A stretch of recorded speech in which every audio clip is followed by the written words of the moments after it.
This channel is for education purpose only. We are not SEBI registered investment advisor. Please do your own research before investing. All investment decision and their outcome are your responsibility. Good morning all of you, कैसे हैं आप लोग? सीख रहे हो, समझ रहे हो, बहुत आगे बढ़ रहे हो। हम लोग बात करने वाले हैं 23 जून की मार्केट की तारीख की। यहाँ पे आज ध्यान रखना, वीकली एक्सपायरी है निफ्टी की, उसे हम लोग बहुत अच्छे से डिस्कस करेंगे। साथ में क्या है, कुछ बड़ी खबरें भी है। कहाँ से? ट्रंप की साइड से भी है, जीडी वेंस ने भी कुछ बड़े बयान दिए हैं, उन्हें भी देखने वाले हैं। ईरान की साइड से कुछ रिस्पॉन्स आया, उसे समझने वाले हैं।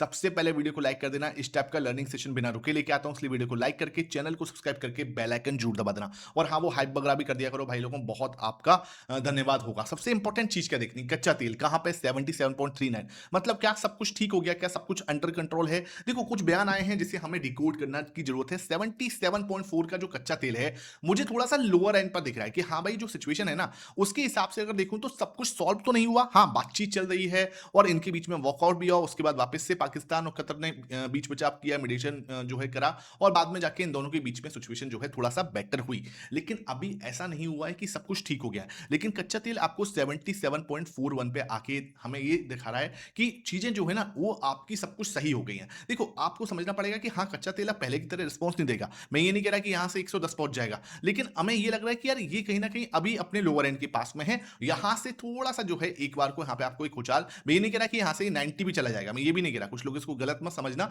लेकिन मैं एक्सपेक्ट करूंगा कि थोड़ा ये टाइम पास करे कुछ एक जोन के अंदर, ठीक है? ये मेरी एक्सपेक्टेशन रहेगी। अब कुछ बड़ी खबर क्या है, ये देख लेते हैं। तो वेंस ने क्या बोला है? वेंस एंड ईरान स्टेट जो है, मीडिया जो है, वो इशू उनके बीच में ना कॉन्फ्लिक्ट स्टेटमेंट दे रहे हैं। किसके ऊपर?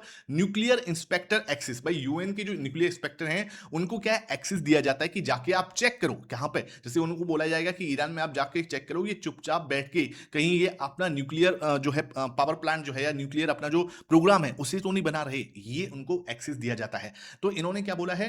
जीडी वेंस ने बोला कि हाँ, अब ना इस चीज पे वो एग्री हो गए, ईरानियन जो है एग्री हो गए हैं कि उनको जो है ईरान जो है वहां पे जाके वो एक्सेस कर सकते हैं। इंस्पेक्टर जो है एक्सेस कर सकते, किसका? न्यूक्लियर जो उनके प्रोग्राम है उसका। तो वहां पे वो चुपचाप इस तरीके से बना तो नहीं रहे। तो उसमें क्या, जीडी वेंस ने बोला कि हाँ, इन्होंने क्या है, ईरान जो है एग्री हो गए।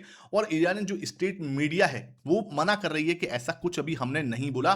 मतलब कि यहां तक की बात बोली उन्होंने कि अभी तक हम इस टॉपिक पर आए ही नहीं है, हमारी कोई बातचीत ही नहीं हुई इस टॉपिक पर। उसके बाद जो है ट्रंप का तो खूब अलग ही बयान होता है। ट्रंप ने क्या बोला? Everybody is fully aware. भाई बोले कि सबको ये बात पता है, ठीक है क्या, कि Iran will agree, Iran will होगा भाई agree to have major weapon inspections. भाई क्या होगा वहां पे जाके, हम उनका मेजर वेपन्स जो है, स्पेशली वो न्यूक्लियर वेपन्स, उनका क्या कर सकते हैं? इंस्पेक्शन कर सकते हैं, in order to ensure nuclear honesty. भाई उनकी भाई ये पता चले ना कि वो कहीं हमसे झूठ तो नहीं बोल रहे लॉन्ग इनटू द फ्यूचर। मतलब ये क्या है कि बोल रहे हैं साफ साफ कि हम ना इस बात को सबको पता है, ये बात सबको पता है कि ईरान जो है वो एग्री हो जाएगा। अभी कोई ऐसा एग्री नहीं हुआ है ना, तो वो दबाव बनाने का जो है टेक्निक्स चल रही है। तो हम इस खबर से क्या लें?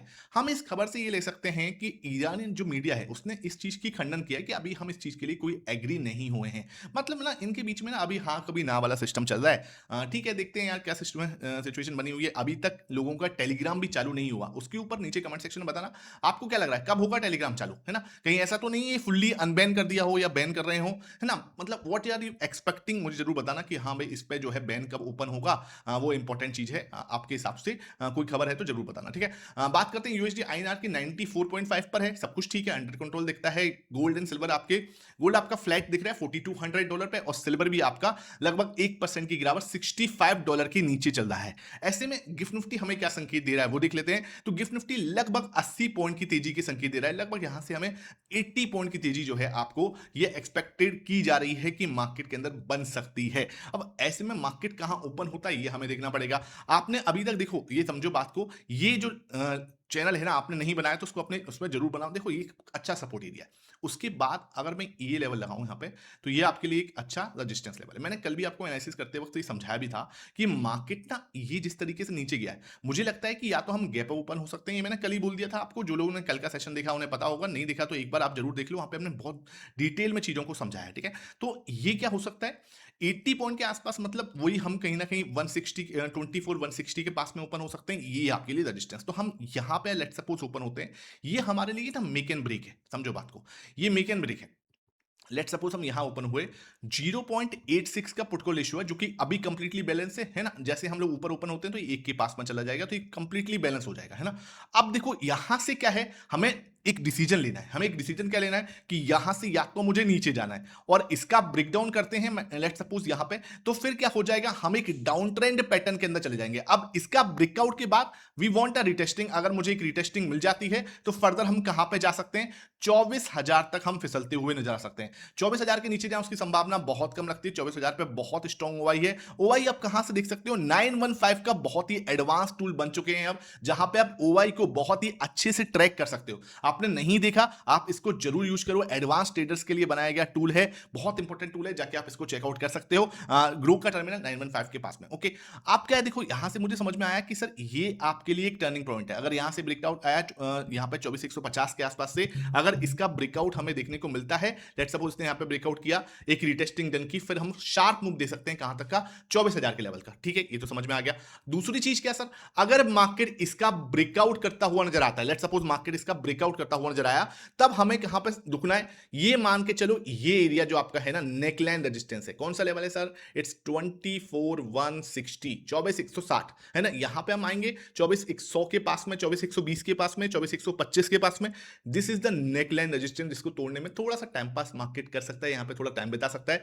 कुछ बड़ा मूव आ सकता है, वो आएगा 24,160 के बाद में। अगर मार्केट ब्रेकआउट करती है, फिर हमें यहां पे सीधा मार्केट 24,200 तक का मूव दे सकती है, शार्प मूव आ सकता है जो कि 24,200 तक मार्केट को लेके जा सकता है। ये चीज आपको बिल्कुल क्लियर होनी चाहिए। इसमें कोई भी डाउट हो नीचे कमेंट सेक्शन में पूछ लेना। Put call ratio completely balance है, तो वहां से हमें कहीं भी कोई भी दिक्कत नहीं होनी चाहिए। अब आते हैं सर एडीआर हमें क्या संकेत दे रहे हैं। अगर मैं यहां पे गिफ्ट निफ्टी आपको दिखा चुका हूं, यहां पे आप एडीआर देखोगे तो एडीआर ठीक है, मतलब 1.89% आपका इन्फोसिस भागा हुआ है। विप्रो में 6.5% का दबाव है। मतलब यार आईटी है ना, इसका तो समझ में नहीं आ रहा कब तक ये चीजें चलती रहेंगी। अब ये मतलब ये नहीं है कि 6.5% ही ओपन होगा नीचे, लेकिन मतलब दबाव तो है। उसके बाद आईसीआईसी और एचडीएफसी में ठीक दिख रहे हैं, 2% आईसीआईसी जो है भागा हुआ है इस समय पे। ग्लोबल मार्केट का अगर मैं हाल यहां पर समझने की कोशिश करूं, तो ग्लोबल मार्केट में आपका डाउ फ्यूचर देखो फ्लैट है 115 पॉइंट की तेजी के साथ में। एसएनपी और नेस्डेक के अंदर दबाव देखने को मिला है। ठीक है, 0.37% आपका एसएनपी टूटा है, और 1% के आसपास नेस्डेक आपका फिसलता हुआ नजर आया। उसके बाद आपका यूरोपियन मार्केट देखें तो यहां पे आपको बिल्कुल ही जैसे बोलते हैं ना सुस्ती वाला माहौल जो है यूरोपियन मार्केट में बना हुआ है। कहीं एकदम बड़ी तेजी या कहीं एकदम से आपको कोई बंदी आपको बड़ी नहीं दिखाई दे रही। उसके बाद हम यहां पे देखें तो गिफ्ट निफ्टी आपको लगभग 80-82 पॉइंट के आसपास की तेजी दिखा रहा है, जो मैंने आपको समझाया कि हल्का सा गैप हम एक्सपेक्ट कर सकते हैं कहां पे, 24,120 के पास में। ठीक है, उसके बाद हमें डिसीजन लेना है। अगर नीचे जाएंगे, जिसकी संभावना लगती है, एक डाउन ट्रेंड पैटर्न को फॉलो कर सकते हैं। बहुत इंपॉर्टेंट सपोर्ट हमारे लिए 24,000 का लेवल रहेगा। उसके बाद निकी आपका भी बंद है। उसके बाद आप देखोगे कोरिया, हाँ 1.5% के आसपास इसकी लगभग 1.2% आपका जो है टूटा हुआ है। बाकी और सब मार्केट यहाँ बंद है। यहाँ पे निकी आपका भी बंद है, तो ठीक है, मतलब फ्लैट ही दिख रहा है। तो निकी भी आपको ओपन है तो लगभग फ्लैट ही दिखता है, कहीं भी बहुत ज्यादा आपको ये नहीं दिख रहा कि यार कुछ नेगेटिव या पॉजिटिव संकेत दिख रहे हैं। कोरिया 1.2% कोई बड़ी बात नहीं है कोरिया के लिए। ठीक है, ये 4-5% ऊपर नीचे होता है तब हमारी मार्केट पे उसका इंपैक्ट देखने को दिखता है। डाउ और नेस्डेक में क्या दिख रहा है, नेस्डेक आपको 351 पॉइंट की गिरावट के साथ में बंद हुआ, डाउ आपका लगभग 148 पॉइंट की तेजी के साथ में बंद हुआ। तो ठीक है, उसके बाद हम अगर देखें यहां पर यूएस की 10 ईयर बॉन्ड यील्ड 4.5 पर है। ठीक है सर, ये 4.6 के ऊपर जाएगी तब जाके हमें थोड़ा सा पेन लगेगा, उससे पहले कोई ऐसी दिक्कत नहीं दिखती। 4.6 के नीचे है ओके है, 4.6 के ऊपर आपको है ना ट्रंप के कुछ पॉजिटिव बयान भी देखने को मिल सकते हैं, वो आपको देखना, आपको समझ में आएगा कि कैसे ये एक दूसरे के साथ सब कुछ कनेक्टेड है। बात करते हैं यहां पर हम लोग डेटा की। अगर मैं डेटा को समझाने जाऊं यहां पे तो मुझे क्या नजर आ रहा है सर, 4.71% इसने खरीदा। अब क्या मतलब भाई देखो, जब जब मार्केट नीचे जाने का प्रयास करेगी, आज सपोज करो मार्केट 24,000 पे आती है या हल्का सा 24,000 के नीचे जाती है, आई एम एक्सपेक्टिंग ये आज भी खरीदारी करके 54 के पास में जा सकता है। लेकिन उसकी शर्त क्या है, मार्केट नीचे आनी चाहिए। मार्केट नीचे आने का मतलब बहुत इंपॉर्टेंट सपोर्ट जो है वो 23,650 है, पहला आपको 23,780 के पास में मिल जाएगा। 23,780 भी आपके लिए इंपॉर्टेंट सपोर्ट रहेगा। धीरे धीरे जैसे नीचे आता है, लेट सपोज 23,650 पे आ गया और वहां पर इसकी पोजीशन कहां पर चलेगी, 65 पर चलेगी। किसकी बात कर रहा हूं, I am talking about pro index future long percentage की बात कर रहा हूं। डेटा एनएससी से मिलता है। आप बोलोगे नीचे कमेंट सेक्शन में तो इसका पूरा एक वीडियो आपको अलग से बना दूंगा, ऑलरेडी वैसे मैंने बना चुका हूं, लेकिन एक वीडियो आपको अलग से बन जाएगा। देखने वाली क्या बात है सर, 13.16 पे कौन है, एफआईएस, तो ये अपनी पोजीशन पे सही है। देखने वाली बात ये है कि अगर ये 65 पे चला जाता है 23,650 पर, और ये जो डीआईएस है ये 88, 87, 85 के ऊपर रहते हैं, तो ये हमारे लिए बहुत ज्यादा कॉन्फिडेंस बढ़ाने वाली बात होगी। मतलब क्या, मतलब ये कि मार्केट नीचे तो आ सकता है, लेकिन मैं यहां पे ये नहीं बोलूंगा कि मार्केट यहां से क्रैश हो जाएगा, मार्केट यहां पर सपोर्ट नहीं सर्च कर पाएगा। बहुत अच्छा सपोर्ट है यहां पे, आपका फिब का लेवल भी निकल के आता है। मैंने आपके साथ डेली वाले चार्ट पे समझाया था, जाके आपने वीडियो नहीं देखा उसको एक बार विजिट कर लो। शाम को एक बार इसको और एनालिसिस करेंगे कि ये लेवल मैं क्यों बार-बार इंपैक्ट कर रहा हूं। आई होप ये चीज समझ में आ रही है। अब उसके बाद बात करते हैं कैश मार्केट की। कैश मार्केट की बात करूं तो यहाँ पे 6.5 करोड़ के आसपास, 650 करोड़ के आसपास बिचवाली की है। इंडेक्स फ्यूचर में लगभग 600 करोड़ के आसपास की खरीदारी और स्टॉक फ्यूचर में 1425 करोड़ की बिकवाली है। तो नेट नेट आप देखोगे तो नेट नेट कुछ 1500 करोड़ के आसपास की नेट नेट बिकवाली का आंकड़ा निकल के आएगा। इंडेक्स निफ्टी का जो आपका विक्स है, ठीक है, ये आपका 12.84 है। इसका मतलब क्या? इसका मतलब ये है कि देखो ये अपने लोअर एंड पे, कच्चा तेल भी अपने लोअर एंड पे दिखता है और विक्स अपने लोअर एंड पे दिखता है। तो ये थोड़ा सा अलर्टिंग है, थोड़ा सा ये ना इसको आपको अलर्ट में डालना पड़ेगा कि ये अलर्ट लेवल है, ठीक है।